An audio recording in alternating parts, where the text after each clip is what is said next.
मुताबिक हमें विरोध करने के तरीके मिले हुए, उसी के हिसाब से विरोध करना चाहिए।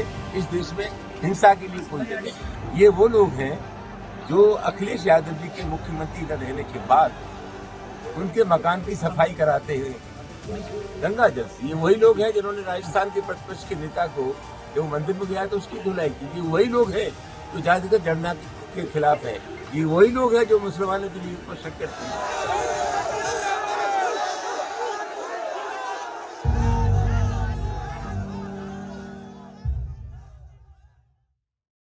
महासंघ की जयंती पर जो प्रशासन ने अनुमति दी वो शांतिप्रिय एक सम्मेलन की दी थी, लेकिन जिस तरह से वहाँ तलवारें लहराई गई, नारेबाजी की गई, हैरानियां पुलिस के सामने जिस तरीके से आपको लेकर के टिप्पणी की गई, उस पर आपका कहना है? ये देखना पुलिस का ही काम है, प्रशासन का काम है।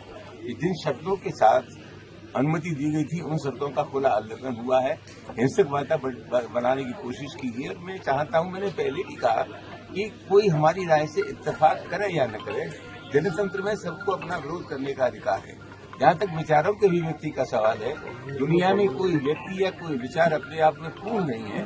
हमारे विचार से किसी की असहमति हो सकती है, लेकिन जनतंत्र में और संविधान के मुताबिक हमें विरोध करने के तरीके मिले हुए, उसी के हिसाब से विरोध करना चाहिए। इस देश में हिंसा के लिए कोई जगह नहीं। उन्होंने आपके यहाँ 26 तारीख को तांडव मचाया था, मुकदमा दर्ज है, लेकिन अब तक गिरफ्तारी नहीं हुई है और आज इस कार्यक्रम में उस व्यक्ति की भी मौजूदगी है जिसने आपके यहाँ तांडव मचाया था। चिंता का विषय है। 26 मार्च को जो हुआ उसमें 2 प्राथमिकी दर्ज हुई है। एक पुलिस के लोग पिटे, वो प्राथमिकी दर्ज हुई है। एक हमारे पुत्र रणजीत सुमन ने मुकदमा लिखाया था, वो दर्ज हुआ है। मैं अपेक्षा करता हूँ कि दोनों ही तहरीरों पर जो मुकदमे लिखे गए उसमें प्रभावी कार्रवाई करनी चाहिए। और जैसा कि मैंने पहले कहा कि अगर प्रशासन कार्रवाई नहीं करता है तो समाजवादी बैठ करके इस मामले में भविष्य की रणनीति तैयार करेंगे। जिस तरह से 2 तस्वीरें सामने आ रही है कि पूरे यूपी में 2 भाग कर दिए, दलित वर्सेस ठाकुर, तो क्या लगता है ये सब सत्ताधारी की फरमाइश है या फिर कुछ और? ये बेकार की बात है। ये हमारी लड़ाई एक जहनीत से, मानसिकता से है।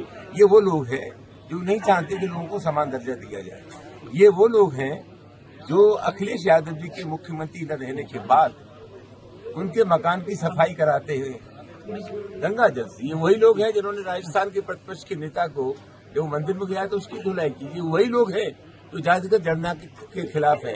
ये वही लोग हैं जो मुसलमानों के लिए ऊपर शक करते हैं। तो लड़ाई एक विचार से है। और कुछ लोग जो सामंतवादी लोग हैं, जो यथावत स्थिति चाहते हैं पहले की तरह, वो हमारे देश में नहीं चल सकता। तो ये लड़ाई पीडीए की है और मैं समझता हूँ उसको उतनी गंभीरता से समझे।